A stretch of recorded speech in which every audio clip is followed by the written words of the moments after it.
வணக்கம். வணக்கம். இன்னைக்கு நெற்கட்டான் சபைகளுக்கு வந்திருக்கீங்க. நீ எதனால கொஞ்சம் எல்லா கட்சியினரும் இந்த ஊருக்கு வந்துட்டு போயிட்டு இருக்காங்க? அடுத்த வருட தேர்தலை முன்னிட்டு புதுசா வந்த கட்சி, ஏற்கனவே இருக்கிற பழைய கட்சிகள் எல்லாமே வந்துட்டு மக்களை கவர்றதுக்காக எல்லாரும் வந்து ஒரு ஒரு மரியாதை நிமித்தமா வந்து மாலையை போட்டுக்கிட்டு யாரு வாராங்களோ அவங்கள வாழ்க வாழ்கன்னு சொல்லிக்கிட்டு இந்த மண்ணுக்காக உயிர் நீத்த பூலித்தேவனை மறந்துட்டு எல்லாரும் அடுத்த தேர்தலை நோக்கி எல்லாரும் மாலையை போட்டுக்கிட்டு போயிட்டு இருக்காங்க.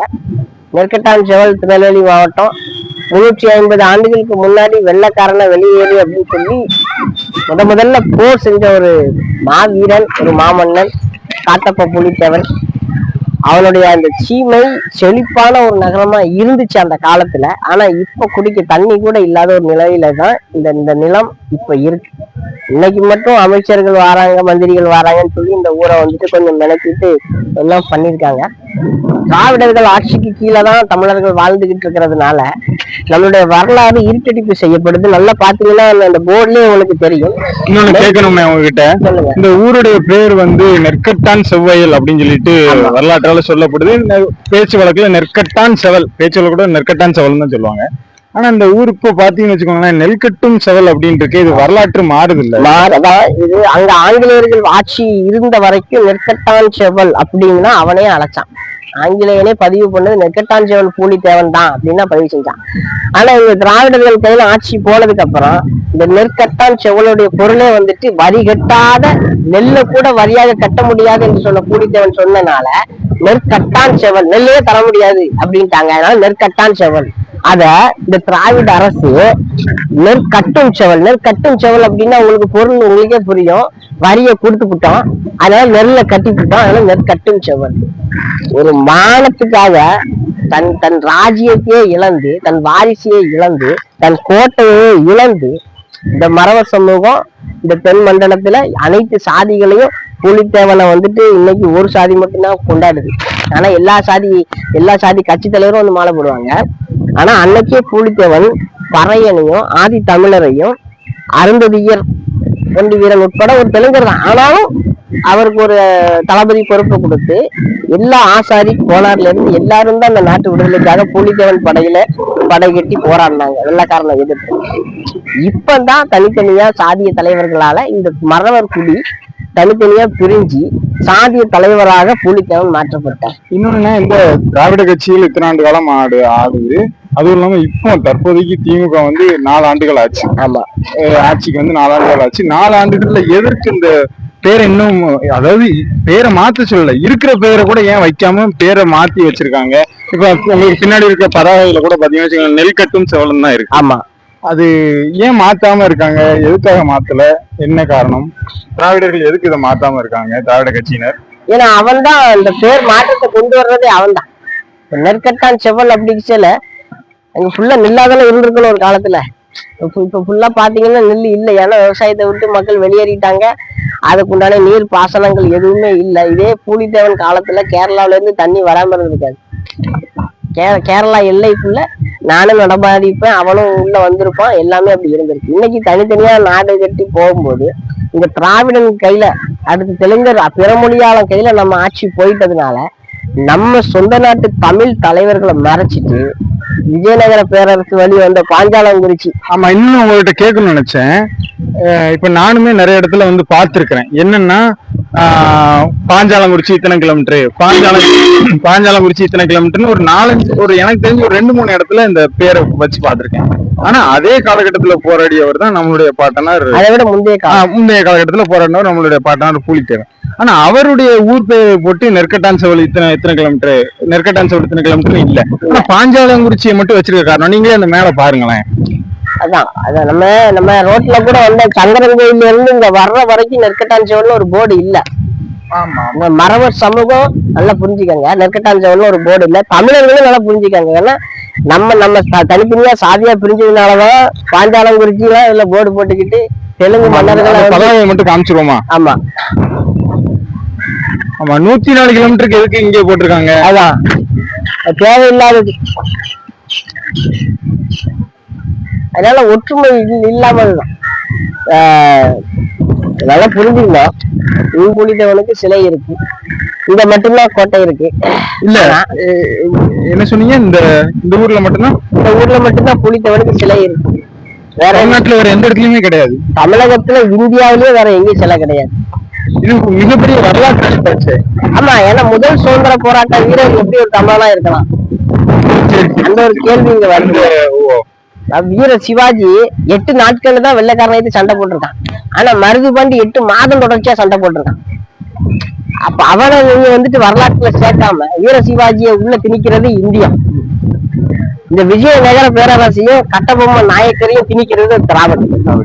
இன்னொன்னு, இந்த நம்ம இந்த இடத்துல வந்து மணிமண்டபத்துக்குள்ள போறதுக்கு வாய்ப்பு கிடைச்சது. ஒரு வாரத்துக்கு முன்னாடி வர்றதுக்கு வாய்ப்பு கிடைச்சது. அப்ப என்னன்னா, உள்ள போனப்போ வெறும் 4 பொருட்கள் தான் வந்து காட்சிப்படுத்திருக்காங்க.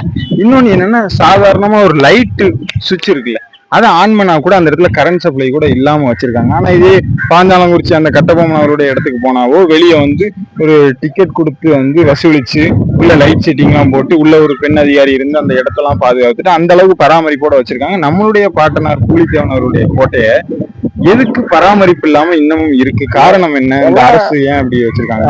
சுதந்திரத்துக்காக இந்திய பெருநிலத்துல தமிழர்களின் பங்குதான் பெரும்பான்மையான ஒரு பங்கு. சுதந்திரம் கிடைச்சதுக்கு அப்புறம் நம்ம வேலையை பார்த்துக்கிட்டு நம்ம வீட்டுக்கு போயிட்டோம். அடுத்து நம்ம தமிழ்நாட்டை யார் ஆள்வது அப்படிங்கறத நம்ம கேள்வி வைக்கல. நம்ம தமிழ்நாட்டை நாம ஆண்டாதான் நம்ம தமிழ் மன்னர்களுடைய வரலாறை வந்து நம்ம கொண்டு செல்ல முடியும். திராவிடர்கள் ஆட்சி செய்யறதுனால அடுத்த மன்னர்களை மட்டும்தான் அவங்க கொண்டு செல்லும். இன்னொன்னு, நம்ம இந்த இடத்துல வேற எதுவும் பொருட்கள் எதுவும் கண்டெடுக்கப்பட்டுச்சா அப்படின்னு சொல்லிட்டு ஊர் மக்கள்கிட்ட கேட்டோம். அப்ப என்ன சொன்னாங்க, ஊருக்கு கொஞ்சம் அவுட்டர்ல அந்த இடத்துல அந்த பீரங்கிகள் இந்த இதெல்லாம் கிடைக்கப்பட்டுச்சு. இன்னொன்னு நீங்க கூட சொல்லியிருந்தீங்க, அந்த மண்டபம் கட்டும்போது கூட நிறைய வந்து பொருட்கள் எல்லாம் கிடைக்கப்பட்டது அப்படின்னு. ஊர் மக்கள்கிட்ட கேட்கும்போது என்ன சொன்னாங்கன்னா, முன்னாடி தம்பி இந்த சுற்றுவட்டாரத்துல பொருட்கள், அதாவது இந்த போராட்ட காலகட்டத்துல அந்த டைம்ல வந்து இருந்த பொருட்கள் எல்லாம் கிடைச்சது தம்பி, அதெல்லாம் எடுத்து மதுரை நாயக்கர் மகாலு கொண்டு போயிட்டாங்க, இந்த ஊர் பேர் போட்டு வச்சிருக்கு அப்படிங்கிறாங்க.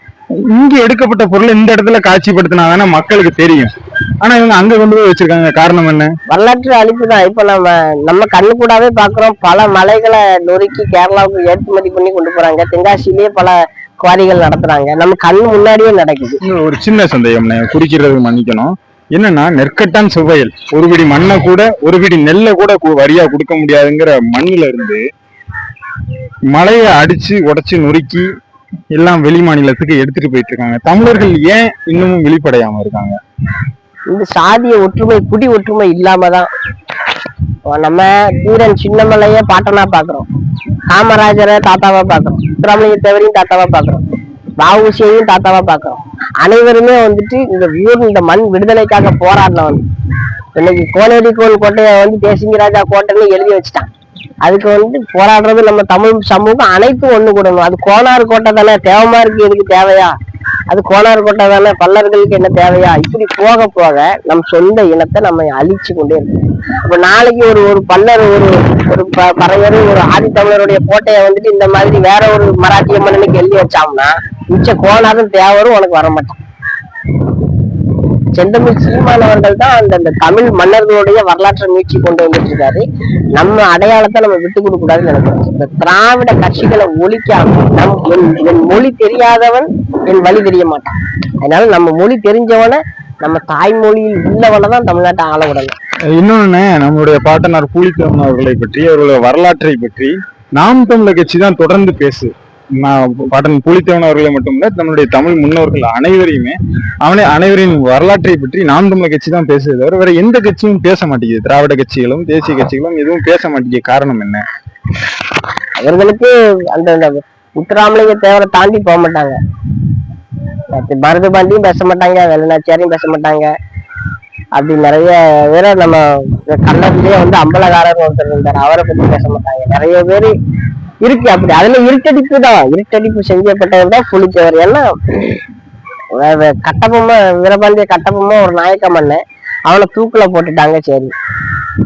ஆனா பூலித்தேவன் அவன் நேர்மையும் நேர்வடிவமா இருந்தனால இந்த மக்களை காப்பாற்றணும், இல்லாட்டி உயிரை விட்டுறணும். அப்படி அந்த நோக்கத்துல அந்த தெய்வ வழிபாட்டுல இருந்ததுனால அவன் வந்துட்டு இறைவனோட ஐக்கியம் ஆயிட்டான். பசுமன் முத்துராமலிங்க தேவர் எப்படி இறைவனோட ஐக்கியமானாரோ, ஏன்னா அந்த மண்ணுக்கும் மக்களுக்குமா நேர்மையா நான் இருக்கிறேன் அப்படி வச்சாலும் அந்த இறைவனே நம்மளை எடுத்துருவான், வாடா போதும் அப்படின்னு. வள்ளலாரும் அப்படிதான்.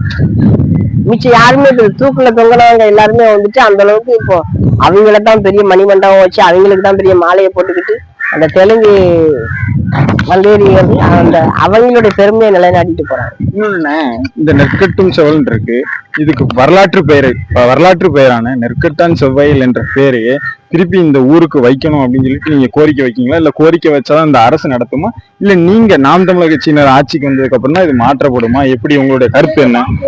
இல்ல இது வரலாற்றில தான் நம்ம எடுக்கணும். நம்ம தான் அடுத்த ஆட்சியை மாற்றி நம்ம மாற்றணும்.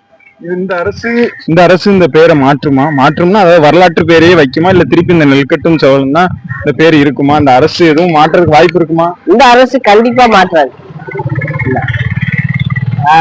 எப்படி சொல்றது, இப்போ திருநெல்வேலிக்கு பெரியாருக்கு சம்பந்தமே கிடையாது.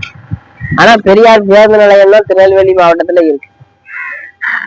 அதை பத்தி யாரு எந்த சமூகமும் வந்து எதுக்கு பெரியாரு, ஏன்னா பெரியார் எந்த சாதி, அவர் ஏதோ தெலுங்கு கன்னட சாதியான், அப்ப பிரச்சனை இல்லை, அடுத்தவன் பேர் எவனாலும் இருக்கட்டும்.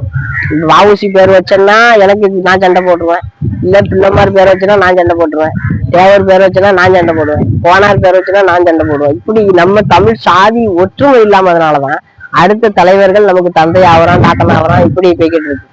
ஆமா, அதனால தமிழர்கள் தமிழ்நாட்டை ஆளும்போது சரியாகும். புதிதாக வந்த கட்சிகள் எதுவுமே வந்துட்டு வரலாறை வந்து பேசுறது கிடையாது. அவங்களுக்கு எம்ஜிஆர் தான் வரலாறு, விஜயகாந்த் தான் வரலாறு, அம்மா அண்ணா இங்கதான் வரலாறு தெரியாத இடம் வாழாது.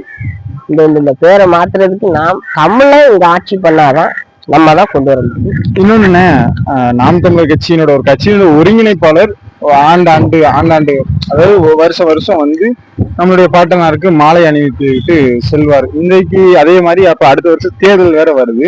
இப்போ முன்னை விட இப்போ வர்ற கார்களா இருக்கட்டும், இல்ல வந்து அரசியல் கட்சிகளா இருக்கட்டும் அதிகமா இருக்கா எப்படி, இல்ல வந்து நார்மலா வந்து தேர்தலுக்காக எதுவும்? வண்டி வாகனங்கள் அதிகமா வருது. பன்னீர்செல்வம் வந்திருக்காரு, அவரு ஒரு முக்குளத்தோர் அப்படிங்கிறதுனால வந்திருக்காரு. ஆனா எடப்பாடி வரல. அதிமுக கார் வந்திருக்கு, ஆனா எடப்பாடி தலைவர் வரல. இப்போ பிஜேபி வந்திருக்கு, நயினார் நாகேந்திரன் வந்திருக்காரு, ஆனா பிஜேபியும் ஏடிஎம்கேவும் கூட்டணி தானே, அப்பயே எடப்பாடி நயினார் நாகேந்திரன் சேர்ந்து வரக்கூடாது. அப்ப இதுலயே இப்போ ரெண்டு கட்சிகள் கூட்டணி, காங்கிரஸ் திமுக காங்கிரஸ் கூட்டணி, பிஜேபி அதிமுக கூட்டணி, ஆனா எந்த கட்சிகளும் இணைஞ்சு வந்த மாதிரி தெரியல. ஒற்றுமை இல்ல அதான் பிரச்சனை. இதுல அதுலயே அந்த சாதி பாகுபாடு இருக்குல்ல. ஏன்னா நயினார் நாகேந்திரன் ஒரு மரபரு, அவர் ஒரு கவுண்டரு, அப்ப சேரா கூட்டணி. இது ஒரு காலமும் சேர்ந்து தமிழ்நாட்டுக்கு எந்த பலனையும் இதாக்காது. கரையா அரிச்ச மாதிரி பிஜேபி அதிமுகவை அடிச்சுக்கிட்டே இருக்கு. அது எல்லா மாநிலங்களிலுமே எல்லா கட்சியும் சொல்லி முடிச்சது பிஜேபி. இந்த மாதிரி தான் இப்போ தாவேக்கா வந்திருக்கு. தாவேக்கால வந்துட்டு எனக்கு தெரிஞ்சு எப்படியும் 50 காருக்கு மேலே வந்திருக்கும். நம்ம பார்த்துருக்கோம். அந்த இன்னொன்னு கேட்கணும்னு அவங்ககிட்ட நினைச்சேன். இப்போ டிவிக்கே வந்திருக்கு. டிவிக்கே சொன்னது போல ஒரு நீங்க சொன்னதுதான், ஒரு எனக்கு தெரிஞ்சு 50 கார்ல இல்ல, எனக்கு தெரிஞ்சு ஒரு நான் பார்த்து ஒரு 20 கார் பார்த்திருக்கேன். 20 கார்லயும் 3 கார் முன்னாடி போகுது, அப்புறம் ஒரு 1 மணி நேரம் கழிச்சு 3 கார் முன்னாடி போகுது. எதனால? ஒரு கட்சியின் அமைப்பு இருந்தா ஒரே நேர்கோட்டோட தானே ஒரு தடுமாற்றம். இப்ப கடந்த ஆண்டு இந்த கட்சி ஆரம்பிக்கிறதுக்கு முன்ன கூட்டி விஜய் மக்கள் இயக்கத்துல இருந்து யாரும் வந்து மாலை போடல, எதுவுமே செய்யல. ஏன்னா அவங்களுக்கு இந்த வரலாறு தேவை. கட்சி ஆரம்பிச்சதுக்கு அப்புறம் தான் அந்த தலைவர்களை தேடி மாலை போட வர. அதுக்கு முன்னாடி வரைக்கும் நமக்கு தளபதி தான் அந்த ஒரு சிந்தனையில. இப்ப கட்சி அண்ணன் ஆரம்பிச்சிட்டாரு, அடுத்த வருஷம் தேர்தல் இருக்கு. இந்த நேரத்துல நாம 10 காரை கொண்டுட்டு போய் மாலை போட்டா தான் நமக்கு வந்துட்டு தேவமாறு ஓட்டு விடும். இந்த ஒரு கணக்கு தான் இல்லை. அதே இதுல பாத்தீங்கன்னா இப்போ செந்தமிழ் சீமான் அண்ணன் தலைமை ஒருங்கிணைப்பாளர் இந்த இதுக்கு வராரு. எல்லா வருஷம் அண்ணன் தான் வருவாரு. வேற சாட்டை எண்ணனையோ இல்ல வேற யாரையாவது அனுப்பிலாம் மாலை போடுறது கிடையாது. அண்ணனே வருவார். நிறைய ஒரு குறுக்கீட்டுக்கு மன்னிக்கணும்னா, இப்போ பொதுவா வந்து பல கட்சிகள் வருது. வரும்போது ஒரு தனி மனிதன் அவருடைய பேரை சொல்லி வாழ்கன்னு சொல்றாங்க. இது பூலித்தேவன் வாழ்ந்த இடம், ஆட்சி செய்த இடம். இந்த இடத்துல அவர் வாழ்க அப்படின்னு தானே சொல்லணும். தனி நபர் வாழ்க அப்படின்னு சொல்றாங்க. ஒரு கொள்கை வாழ்க அப்படின்னு சொல்லலாம். இப்போ தமிழ் தாய் வாழ்க, தலைவர் பிரபாகரன் வாழ்க அப்படி சொல்லலாம். ஆனா தனி நபருடைய பேரை சொல்லி இது பண்றாங்களா இந்த கட்சியின் தலைவர்? இப்போ நாம் தமிழர் கட்சி வந்தாங்கன்னா பூலித்தேவன் வாழ்க, பாட்டன் பூலித்தேவன் வாழ்க அப்படின்னு சொல்லி இது பண்ணாங்க. ஆனா மற்ற கட்சிகள்லாம் ஒரு தனி நபர் வாழ்கன்னு சொல்லிட்டு வராங்க. அந்த கட்சி தலைவர், அந்த இயக்கத்தின் தலைவரை வந்து வாழ்க ஏன்னா மாலையை போட்டுட்டாப்புலயே இவர் வந்து பூலித்தேவனுக்கு போர்ப்படைக்கு ஆளை விட்ட மாதிரி வாழ்க வாழ்க வாழ்கன்னு இவங்க கத்திட்டு இருக்காங்க. அந்த இதுதான் மதிய சாப்பாடு, ஒரு குவார்டரு, அதுக்காக ஊர்ல இருக்கக்கூடிய வெற்றியா இருக்கக்கூடிய பசங்களை கூப்பிட்டு போவோம், மரியாதை செலுத்துவோம். அந்தந்த சாதி ரீதியா அமைப்புகளும், அதாவது அந்தந்த ஊர்கள்ல இருக்க கொஞ்சம் புரிதல் இல்லாத பசங்க, புரிதல் இல்லாத. ஆனா அந்த இயக்கங்கள் வந்து இந்த மன்னருடைய வரலாறு அந்த இளைஞர்கள்ட்ட கொண்டு போவாங்கன்னா கொண்டு போக மாட்டாங்க. நம்ம சாதி தலைவர் அதை மட்டும் தான் கொண்டு போவாங்க. அவங்க இந்த ஆளுங்கட்சியோட கூட்டணி வச்சுக்கிட்டு சில ரூபா நோட்டுகளுக்காக நேர்மையா நிக்கிறவனையும் ஏத்தி பேசி அவனை வந்து கொச்சப்படுத்தி அப்படிதான் தொடர்ச்சியா ஆளுங்கட்சி எந்த அதிமுகவா இருந்தாலும் சரி, திமுக, காங்கிரஸ் யாரா இருந்தாலும் சரி, ஒட்டுமையாக இந்த சாதிய இயக்கங்கள் கூடயே இருக்கும். ரொம்ப நன்றிண்ணே. நெற்கட்டான் சவலை பத்தி நிறைய தகவலை சொல்லியிருக்கீங்க. ரொம்ப நன்றி.